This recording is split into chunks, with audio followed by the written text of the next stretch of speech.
ವೃಶ್ಚಿಕ ರಾಶಿಯವರಿಗಾದ ಭವಿಷ್ಯ ಹೇಗಿದೆ ಅಂತ ನೋಡೋಣ. ನೋಡಿ, ವೃಶ್ಚಿಕ ರಾಶಿಯವರಿಗೆ ನೋಡಿ, ಪಂಚಮದಲ್ಲಿ ಶುಕ್ರನ ಬಂದಾಗ ಪ್ರೀತಿ ಪ್ರೇಮ ವಿಚಾರದಲ್ಲಿ ಸ್ವಲ್ಪ ಯಾರಾದರೂ ಹೊಸದಾಗಿ ಮದುವೆ ಮಾಡ್ತಾ ಇದ್ದರೆ ಹುಡುಗ ಮತ್ತು ಹುಡುಗಿಯ ಮನಸ್ಸನ್ನು ಅರ್ಥ ಮಾಡ್ಕೊಂಡು ಕೇಳಿಬಿಟ್ಟು ಮುಂದುವರಿ. ಯಾಕೆ ಕಾರಣಕ್ಕೆ ಅಂದರೆ ನಮ್ಮ ಮಕ್ಕಳು ಒಳ್ಳೆಯವರೇ, ಆದರೆ ಗ್ರಹಗತಿ ಅಂತಕ್ಕಂಥದ್ದು ಮನುಷ್ಯನನ್ನು ಕೆಡಿಸುತ್ತೆ. ಅದಕ್ಕೆ ನೋಡಿ, ವೃಶ್ಚಿಕ ರಾಶಿಯವರು ಯಾರಾದರೂ ಮದುವೆ ಆಗ್ತಾ ಇದ್ದರೆ ಮಕ್ಕಳ ಅಭಿಪ್ರಾಯ ಅಂತ ತಿಳ್ಕೊಂಡು ತಂದೆ ತಾಯಿಗಳು ಮುಂದುವರಿಯೋದು ಒಳ್ಳೆಯದು. ತಂದೆ ಆರೋಗ್ಯದಲ್ಲಿ ಒಂದು ಸ್ವಲ್ಪ ತಂದೆಗೆ ಸಮಾನರಾದವರು ಅಥವಾ ತಂದೆ ಆರೋಗ್ಯದಲ್ಲಿ ಒಂದು ಸ್ವಲ್ಪ ಹಾಗೆ ಆರೋಗ್ಯ ಸಮಸ್ಯೆ ಉಂಟಾಗುತ್ತೆ. ವೃಶ್ಚಿಕ ರಾಶಿಯವರಿಗೆ ಸ್ನೇಹಿತರಿಂದ ತೊಂದರೆ ಉಂಟಾಗ್ತಕ್ಕಂಥದ್ದು, ಜೊತೆಗೆ ಅಲದಾಟ ಅಂತ ಹೇಳ್ತಾರೆ. ಅಂದರೆ ಪಂಚಮ ಸ್ಥಾನಕ್ಕೆ ಪೂರ್ವ ಪುಣ್ಯ ಸ್ಥಾನ ಅಂತಾರೆ, ಸ್ನೇಹಿತರನ್ನು ತೋರಿಸೋದು ಪಂಚಮ.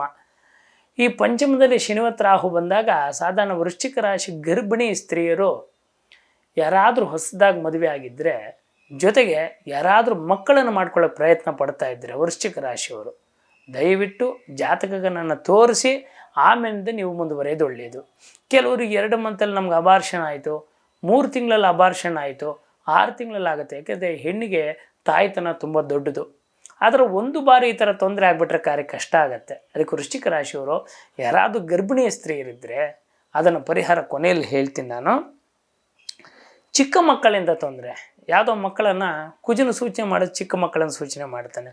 ಪಂಚಮದಲ್ಲಿ ರಾಹು ಶನಿ ರವಿರು ಬಂದಾಗ ಅಂಥ ಸಂದರ್ಭದಲ್ಲಿ ಚಿಕ್ಕ ಮಕ್ಕಳಿಂದ ತೊಂದರೆ ಆಗುತ್ತೆ. ಚಿಕ್ಕ ಮಕ್ಕಳಿಂದ ಸ್ವಲ್ಪ ಹುಷಾರಾಗಿರಬೇಕು. ಯಾವುದೋ ಆಡೋ ಮಗು ಇತ್ತು, ಆ ಮಗುನೆಲ್ಲೋ ಚಾಕ್ಲೇಟ್ ಕೊಡ್ತೀನಿ ಅಂತ ಕರ್ಕೊಂಡು ಹೋದರೆ ಆ ಮಗುವಿನಿಂದ ಸಮಸ್ಯೆ ಆಗಬಹುದು. ಅದಕ್ಕೆ ಎಚ್ಚರಿಕೆಯಿಂದ ಇರಬೇಕು.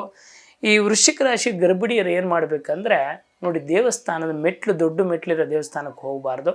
ಅದರ ಜೊತೆಯಲ್ಲಿ ಗರ್ಭಿಣಿಯ ಸ್ತ್ರೀಯರು ಯಾರಿದ್ದೀರಾ ನೀವು ಮನೆಯಲ್ಲೇ ಮಾಡ್ತಕ್ಕಂಥದ್ದಿದೆ.